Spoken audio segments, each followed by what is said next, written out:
Diaz food কন্টেনারে তোমাদের সকলকে স্বাগত। আজকে আমি তোমাদের সাথে একটা সিম্পল রেসিপি শেয়ার করব, যেটা খুব তাড়াতাড়ির মধ্যে হয়ে যাবে আর গরম ভাতে খুবই ভালো লাগে।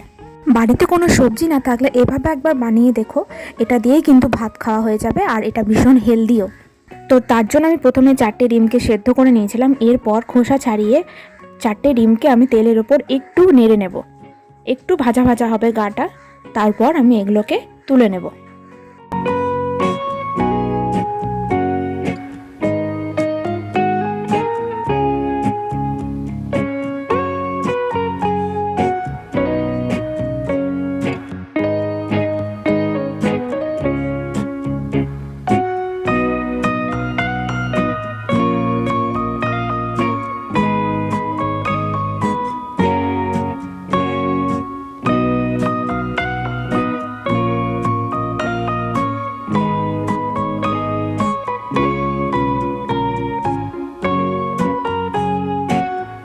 ডিমগুলো হালকা গোল্ডেন ফ্রাই করে তুলে নিলাম। এবার ওই কড়াইতেই আমি দিলাম একটা তেজপাতা আর দিলাম একটা শুকনো লঙ্কা চিড়ে। এরপর আমি তেলের উপর দিয়ে দিচ্ছি লম্বা লম্বাভাবে কুচিয়ে রাখা পেঁয়াজ। এখানে আমি একটা মিডিয়াম সাইজের পেঁয়াজ নিয়েছিলাম।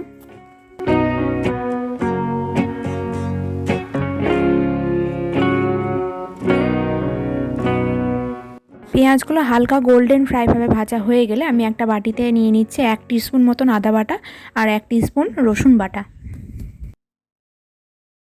আদা বাটা রসুন বাটাটা সামান্য জল দিয়ে গুলে আমি পেঁয়াজ ভাজার ওপর দিয়ে দিলাম। আর এরপর এক এক করে আমি মশলাগুলো দিয়ে দেব। পরিমাণ মতো নুনটা আমি তাড়াতাড়ি দিয়ে দিলাম যাতে আদা বাটাটা ছিটকে না আসে। এবার আমি দিচ্ছি 1 টিস্পুন মতো হলুদ গুঁড়ো,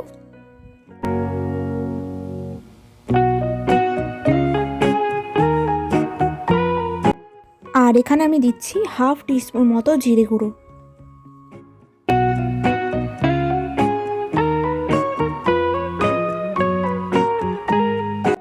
সমস্ত মশলাগুলোকে কষানো হয়ে গেলে আমি এরপর দিয়ে দিচ্ছি এই ছোট ছোট টুকরো করে কাটা আলু।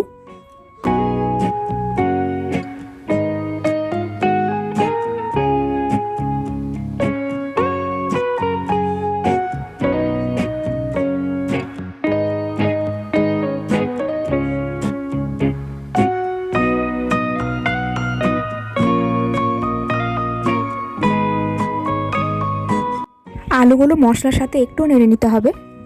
এরপর আমি এর মধ্যে দিয়ে দেবো মসুরির ডাল। মসুরির ডালটাকে আমি জল দিয়ে একটু ধুয়ে নিয়েছি।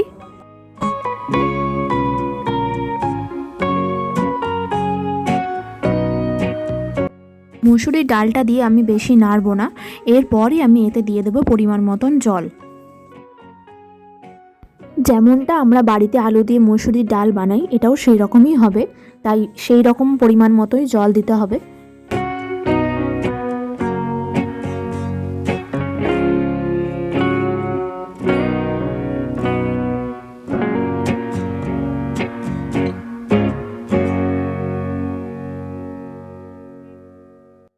মুসুরির ডাল আলু এগুলো সেদ্ধ করার জন্য আমি এর ওপর একটা ঢাকনা দিয়ে দিলাম। গ্যাসের ফ্লেমটা অবশ্যই একদম লোতে রাখবে। 5 থেকে 10 মিনিট পর আমি ঢাকনাটা খুলে দেখব আমার ডালটা আলুটা সেদ্ধ হয়েছে কিনা। এখানে দেখো আমার 80% সেদ্ধ হয়েছে। এই অবস্থাতেই আমি ডিমগুলোকে একটু চিড়ে, মাঝখানটা একটু চিড়ে আমি এর ওপর দিয়ে দেবো।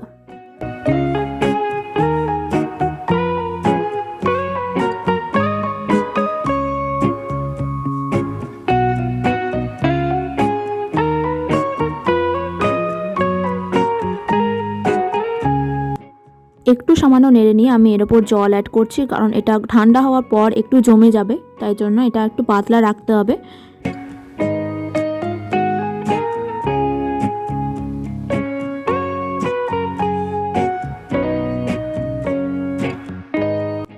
এটা অ্যাড করার পর এটা একটু সামান্য ফুটে গেলেই ডিম মুসুরির ডাল একদম গরম গরম রেডি। তো এখানে আমার দেখো আমার হয়ে গেছে ডালটা। আমি এখানে একটা বাটিতে নামিয়ে রাখছি।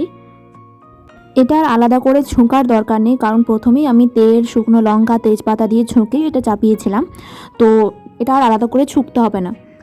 আর এটা খেতে তোমরা প্লিজ বাড়িতে একবার বানিয়ে দেখো, ট্রাস্ট মি, খুবই ভালো লাগবে।